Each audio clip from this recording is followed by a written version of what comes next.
All right, everybody, welcome to a special edition, y'all. This is after the middle school game. This is we're going to do a couple things tonight. Coach Schoolar is with us. We're going to break down the JV game, the Chilton County versus Jemison High School JV game. And then we're going to do the Friday night forecast for the Selma game. So thank you, Coach, for standing in for us today. We've had some sick, snotty kids and different things, so we appreciate it. Anytime. Big Mama, Big Red, and Coach Schoolar, as y'all know. So pleasure is all mine once again. Well, thank you. Let's talk about the JV game. So the final score ended up 28-16. Chilton County did come here. So let's talk about it. What do you think? What did you see? Well, JV is always a developmental experience. That's why you have them. That's why you schedule them. So, when guys get, into their physical bodies, it's time to play varsity football. Their first experience isn't likely the fastest pace of the game they'll ever get. You want them to get used to game type experiences, circumstances, and realities earlier, so that way it's not as big of a jump to make the adjustment to play at the the highest level in high school. So makes sense.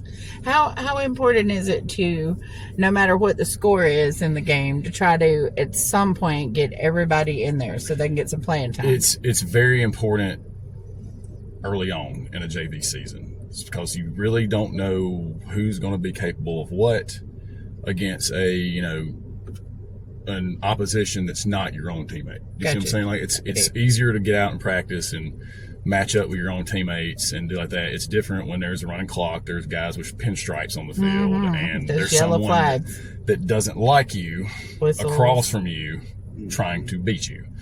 That's what we want to see. So especially early on in a JV game, there will be a lot of playing time. They're going to play regardless of score outcome. And it's because we got to see what they're going to do when we're put in those situations. I understand. Okay. Did you feel like you saw some good things on both sides of the ball? There was a couple folks on fire. Yeah, we did see good things on both sides of the ball. We saw a lot of things that needed improvement. That was always anticipated. So the good news is like, you expect to discover things you need to fix and work on in a JV game. It's a pleasant surprise when you see good things. So we got those pleasant surprises. We need more of those pleasant surprises. And again, we do have stuff we've got to work on. So. One of the things working on something with the O-line, it wasn't quite as solid, maybe. Yeah, this is a new offense. This is Coach Davis's offense. First year we're running it. So we're in a situation where it's new stuff. So, obviously the varsity's ahead of the JV. We've ever had to give them more work. We had some assignments that were not followed through with. Gotcha. That is probably from a lack of experience and a lack of knowledge. Now, some of it's probably not doing their part in learning. Does that make them a bust? Because, you taught us about busts last week. So yes. Did some of them bust? And just to reiterate, the term bust, obviously it is used colloquially in football. So essentially what that means is you have an assignment and you don't get any of it right. In other words, there's multiple elements of a play. Did you get the right assignment? Did you execute the assignment? Did you finish? I think that's where I was last time we had this. Yes. The last segment. Yeah. And that's essentially how it works. We had some missed assignments. We had good effort on the side. We had a couple outright busts. Okay. And we had some situations where there was guys that don't understand the urgency of a football play. Gotcha. And that you can fix and work on with time as long as they're young. You don't want that happening in a varsity game, because if you hadn't figured out the urgency of play in a varsity football game. They're a senior and they haven't figured out they need to hustle and get back to the ball, then I don't know if they're going to figure that out at that point. Yeah, they're probably going to be replaced. Usually is how that's going to work out. Well, maybe just some sideline or stand commentary. It seems like we're generally ahead at the halftime when they come to town. So this is the second or the third game at home that we go to the locker room or whatever, and then we come back and we're not progressing like we were. So what happens? What happens at halftime? If we're talking about from a JV standpoint, really what happens there is there's no prior film study in JV. You show up see how I did try to look at that. Like, there's nobody the other team lines up and what they want to do. You figure it out. You're basically playing raw technique and reading off what they're doing, and you kind of figure it out as you go.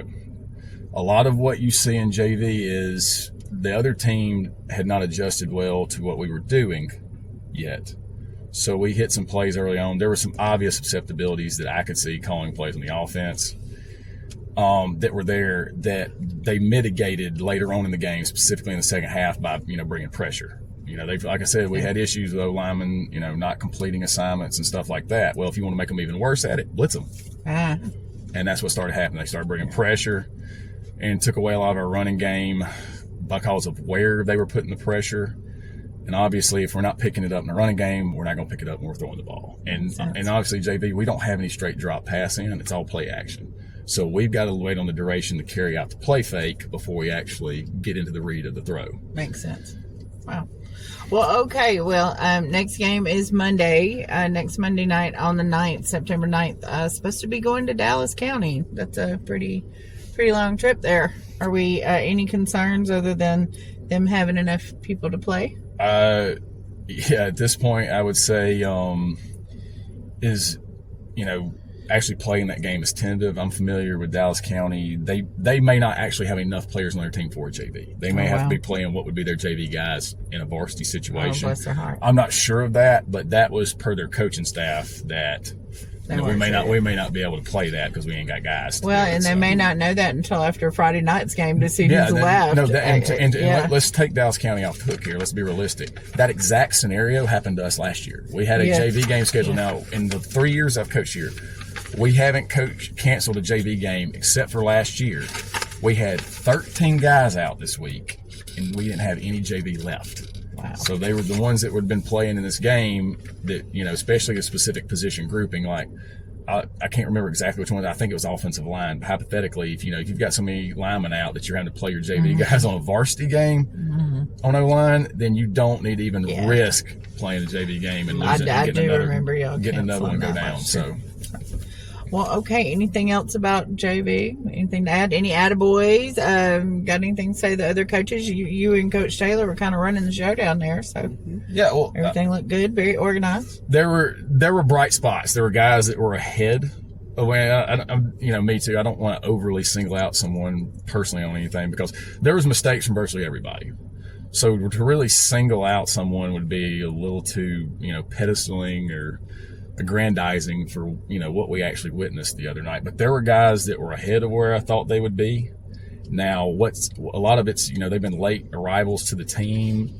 They came out after the summer, stuff like that. So they've got a little bit steeper learning curve. Yeah. What has been impressive is how quickly some of these guys have learned. I was proud of our really young guys, like freshmen, especially the bigger ones, like the offensive linemen and the defensive linemen, for being competitive. I felt like they got after it. They tried hard. They just got to learn how. Did you see that? They just got to learn how to do it with technique and intentionality. And if that happens, they'll be a force to be reckoned with, especially when they get older. Hey, you put the middle school guys with them two guys. Oh my gosh, it's going to be something to see. But yeah, I know it's exciting after seeing that. It is. Still, these eighth graders coming up, they're huge. Okay. Coach Davis, he had an interesting position for the JV game. He was up on top of the press box, but he had a function. He was filming. Yep. So he did it. But how do you feel? How important is it for Coach Davis to step away and let y'all do your things? Because last year, coaching style of the head coach was a little bit different, it seemed like. And then Coach Davis was like, y'all do your thing. So. Well, yeah. Do you appreciate that? Well, yeah. As an assistant. No, yeah, definitely. And you appreciate him doing it for himself as a head coach. I mean, he doesn't need to have to be totally dialed in like a coordinator and head coach for every little thing. For every decision. Now that's not a man I'm worried about dealing with burnout because he does it all and he does it pretty regularly and he stays pretty consistent with it. So, he's not a candidate for burnout by any means, but it's just good for him to be able to, give the brain a break. True. I mean, he wasn't completely off during the JV game. He just wasn't as as attentive and dialed in as you have to be to like call plays, make subs, substitutions, stuff like that. Excuse me, y'all. We're in the car and it's pretty late. This is actually bedtime. I like Coach. Coach he gets here before we do in the morning, and I thought that we were like the first people to ever get here because we're usually here before 7:00 because somebody wants to get on to school. So, well, you do. Not late people. So, okay. Well, since I asked you a coach's question, I'm going to follow that up with, do y'all appreciate the community coaches? Because some of us, me included, we trying to help y'all with your game plan. Is it helpful or is it rat poison? Because y'all can tell me shut up. I'll be glad to. I'll sit in the car and shut my mouth. I promise I will. Well, to be honest with you, it can be both. But suggestions never hurt. And I promise you we're listening more than you think. Now, if we're talking about the difference between suggestions and criticisms, then you have to evaluate the type of criticism we're assessing. Have y'all ever had to say, look, let us coach the game? Like, does it ever get to that point? I know that, without being too descriptive, okay. I've had at work something that is I've had an issue with a fan that was even worse than that. Like, I had to tell them to get away from me. Oh, wow. Because it wasn't like I was emotionally compromised or offended or anything like that. It's the individual was literally preventing me from being able to do my job that was helping the coaches and coaching at the same time. I was like, okay, you're literally obstructing me. So, that's not good. I mean, I need you to sit down or move. Wow. So, well, I try to be friendly. I try to be friendly about it. But, since we're talking about obstructing things and things that could get a little interesting, y'all guess who's coming to town? It's Selma. So let's go ahead and get Selma out of the way. This is our first region game, y'all. And Selma was, I wrote it down somewhere. Oh, it's right here in front of me. I'm goofy. All right, they were 2-8 last year. They were 2-3 in their region, so they were number 3 in 5A Region 3. They are in our area. Our game next week was Shelby County. They are in our area, so we're going into region play. But Selma, that's always a fun time. So, how do you think we need to prepare for that, Coach? What are we going to be focused on with Selma? Because they've got some athletes, and when they get loose, they're fast. So how are we going to do that? Well, it depends on which side of the ball you're talking. Like it's very similar to how it is in other situations. This week with defense, on the defensive side of the ball, the key is going to be eye control.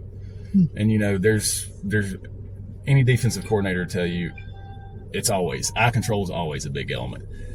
This week, it's specifically big. If you divert your eyes or they don't go where they're supposed to go on the snap of the ball, you're not reading, you don't get the read as quickly as you need it, these guys are going by you. Yeah, they're gone. And you're playing recovery mode. This is not the team you want to have to recover live and to play against. No, it's not. I'll be honest with you. They're going to be larger. Mm-hmm. They're going to be faster. Mm-hmm. They will likely not be stronger. This is a unique situation where you run into that type of play scenario and personnel. It's the type of style they play. It's up tempo. It's not just that. It's probably an organization doesn't put a whole lot of emphasis on weight room development or like that. They're probably more football play oriented stuff like that. Whereas some other places developmentally they get after it more in the weight room, stuff like that. Now it doesn't really matter because, like I said, they're very big, they're very fast. As long as we do or complete our assignments, we keep good eye control. And a lot of time, eye control is not diverting your eyes to where you think you want them to be and keeping them where they're supposed to be. That's one thing else. For example, man coverage.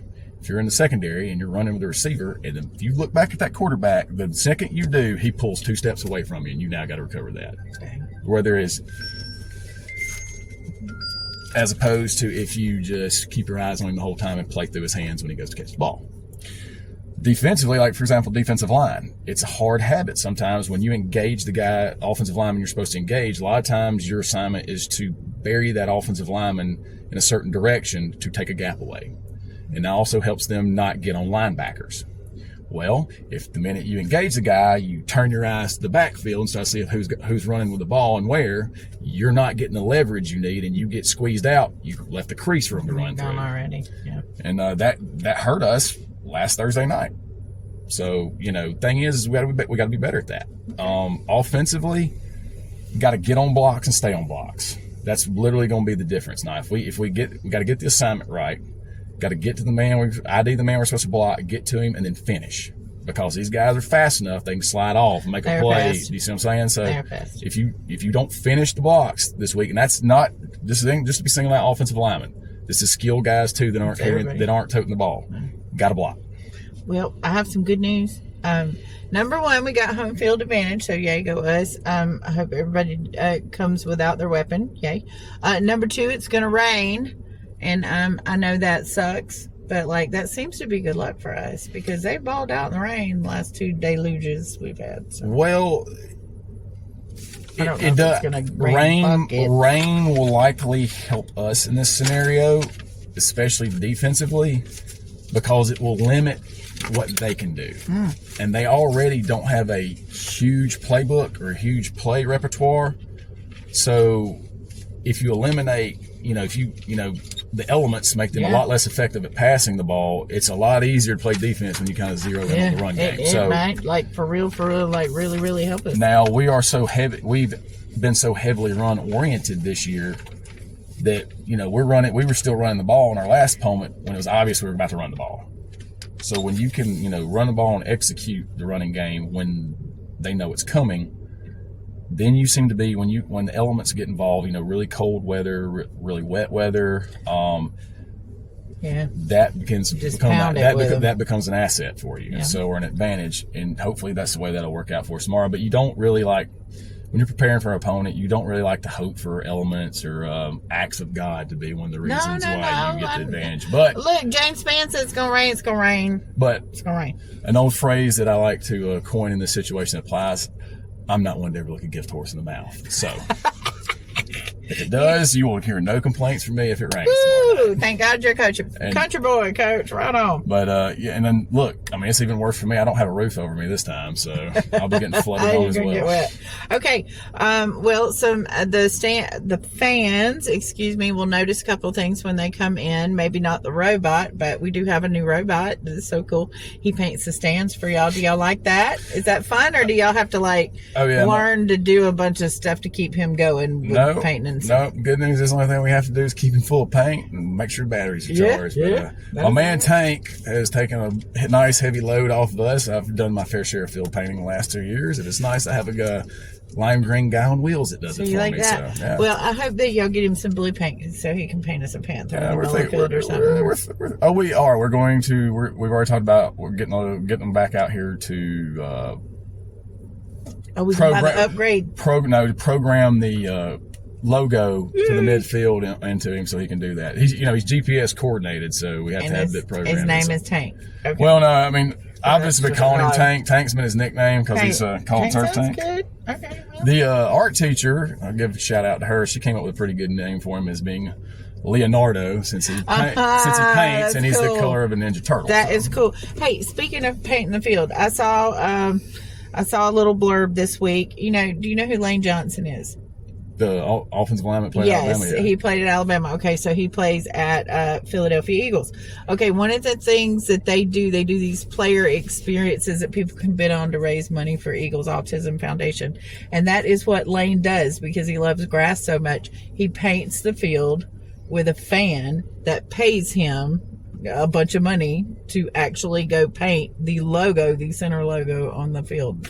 That's like a whole fan experience. It's so neat. That's well thought out. But out of everybody from Alabama, they could be eating chicken wings, they go fishing. They could take them hunting. They're out there painting the dang field. That cracks me up. Well, no, and it's one of those things. It's by the end of it, you're sick of doing it, but as you're doing it, you don't hate it that much. Yeah. I'll figure out how to explain it. Oh, no, they said that he has already said when he retires, he's not going to be a coach. He's not going to go somewhere else doing that. He's joining the grounds field and turf maintenance. He wants to cut the grass. So, All right, and scoreboard looks good. Sound system's working good. Yeah, you mentioned us having new toys. We got a brand new scoreboard. Got a new play clock. Mm-hmm. We got new play clocks. It works. It worked nice the whole time. That was awesome. It works nice. Well, whoever's working it was keeping up with the right numbers too. That was helpful. Was that you tonight? Thank you if it was. No, well, I went and got set up for him earlier, but the good news is we had an official running the clock, so we didn't have to do that. It's a very simple board, so it's easier than the last one we had. Yeah. That's a good thing. Plus, like I said, you've already mentioned Turf Tank, Bill Painter. I like him. It's nice having new stuff around here. Shout out to Coca-Cola, because it's my understanding that there was a grant or something, and their name's all over it. So some of the scoreboard, it came from Coca. Yes, definitely. No, they put it in. Buffalo Rock. They put it all in. Actually, I think Coca-Cola is their own distributor. Buffalo Rock, I think, does all Pepsi stuff. Oh, yeah. Boo! Buffalo Rock, boo! Okay, go Coke. Y'all, I get confused because I keep people alive for a living. It's what I do. Not drink Cokes. I do that personally. Yeah. You got anything for Coach Red? No, not really. We're all kind of pooped, and everybody's got to go get ready for a game. So, y'all, we've got something really exciting coming up. Next week, we're going to start doing a special thing with Coach Schoolar every week. All right. It's a Q&A, so you are welcome to leave some comments. We're going to be collecting some questions. You can see me at a game. First thing we're going to do, though, is we want to teach the ladies a little more stuff about football. So if y'all want to come on, join the podcast, hop in the car, we can get in the field house, get on the field. We figured out how to be a little more mobile. If you'd, we may auction Coach off. No, not really. I'm just kidding. I don't even know what his status is. I don't know if I can live up to that. I'm kidding. But if you want to come get on the podcast and talk to Coach here, he's really good at explaining things. So we can't wait to do some fun videos about that. We would love it. Mm-hmm. And that's all I got, y'all. I'm fading. So, well, you want to break it down? Sure. All right. Before we do, everybody go get on. It's not the dirty one. GoFan. Not OnlyFan. That's the other one. Okay, GoFan. Go to GoFan. Get your tickets. Okay, get your tickets. Get your football ticket. Come to Panther Stadium tomorrow and help us with Selma, because y'all just need to be here. We just, we need folks. We need folks for sport, right? No, definitely. Yeah. Please do. Please come. Be loud as you can be. That's right. We need it. All right. Break it down, son. Let's go. 1, 2, 3. Go Panthers! You want to do it again, Coach? You kind of... No, I'm going to go Panthers. You good? Yeah. Okay. All right. Okay. Speak out. Till next time. And I'm looking forward to it.